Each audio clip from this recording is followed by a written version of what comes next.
Černé díry jsou největší záhadou vesmíru. Jde o ty nejhustší objekty, které vůbec známe. Jejich gravitace je tak monstrózní, že za hranicí horizontu událostí pohltí i světelné paprsky. Samotné nitro sice zůstává naším očím skryto, avšak zóny, které je obklopují, jsou fascinující a neobvyklé. Může zde být korona žhavých elektronů, která občas vyvrhuje rozptýlené rentgenové záření. Nachází se tu jasný akreční disk plynu a prachu, jehož světlo je gravitací tak ohnuté, že můžete vidět jeho blízkou i vzdálenou stranu zároveň. Tohle lidská mysl jen stěží dokáže pochopit. Výtrysky mohou mít délku až 20 milionů světelných let. To je jako 140 mléčných drah poskládaných za sebou. Takže pokud nemůžeme vidět samotné černé díry, musíme najít jiné způsoby, jak jim porozumět, zejména skrze tato extrémní místa. Proto NASA a ESA neustále vyvíjí nové mechanismy, aby tento chaos dešifroval. Mají tedy oblasti černých děr něco společného? Pojďme si rozebrat to, co víme. Když se podíváte zblízka, je to jeden velký zmatek a proto si musíme dál pokládat tyto otázky. Ne všechny černé díry jsou stejné nebo vyloženě chaotické. Vědci v současnosti rozdělují černé díry do 4 typů. Jsou tady ty, o jejichž existenci máme teoretické hypotézy, jako jsou drobné primordiální černé díry, které vznikly krátce po velkém třesku.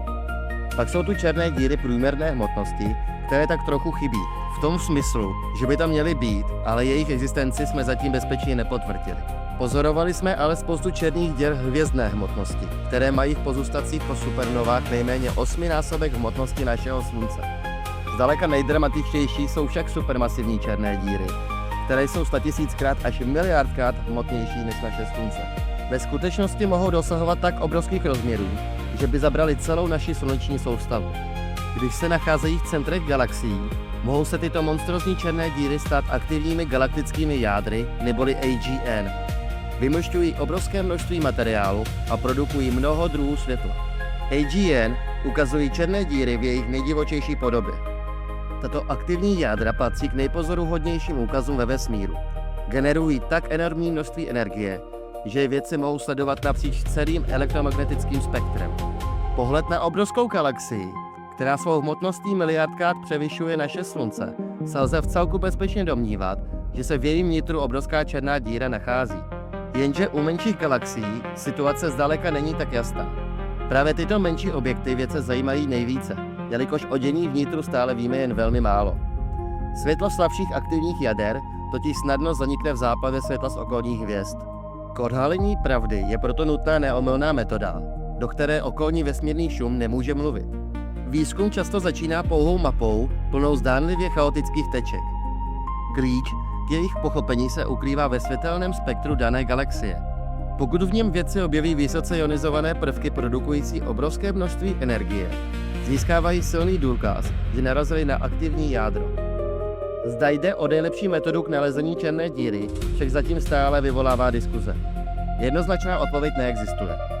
Každý technický nástroj, který máme k dispozici, má své limity a v určitém prostředí může selhat.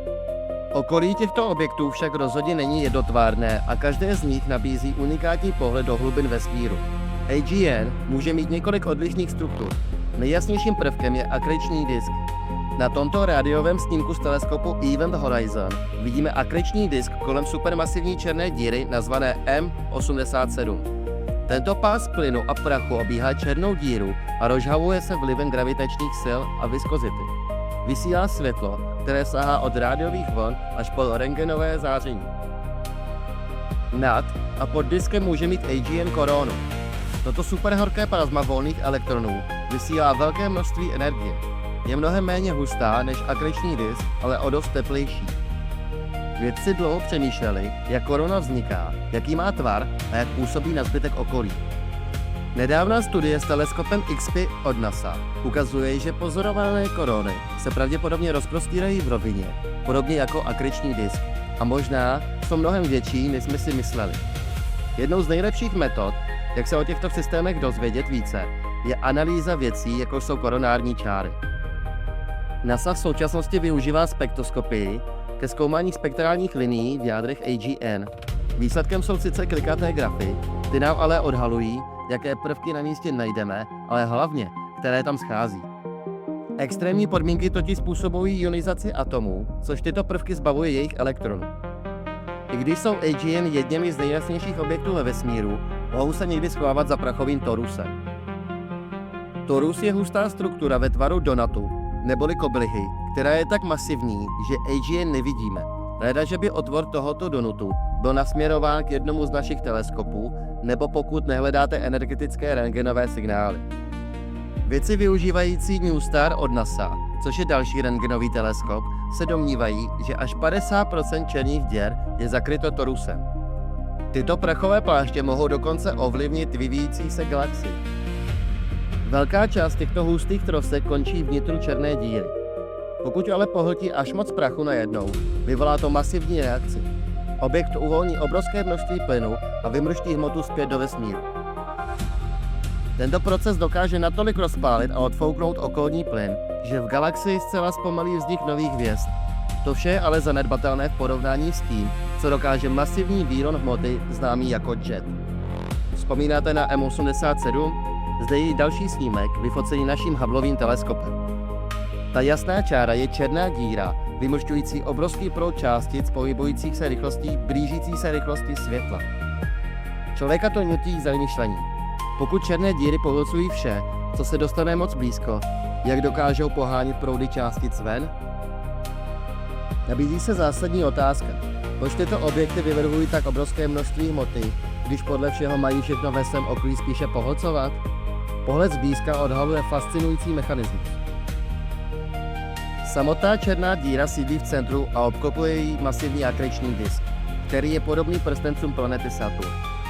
Právě z této centrální oblasti se pak formuje mohutný jet.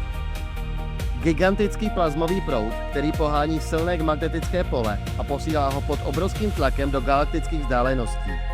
Hmota ve výtrysku pochází z rotujícího disku.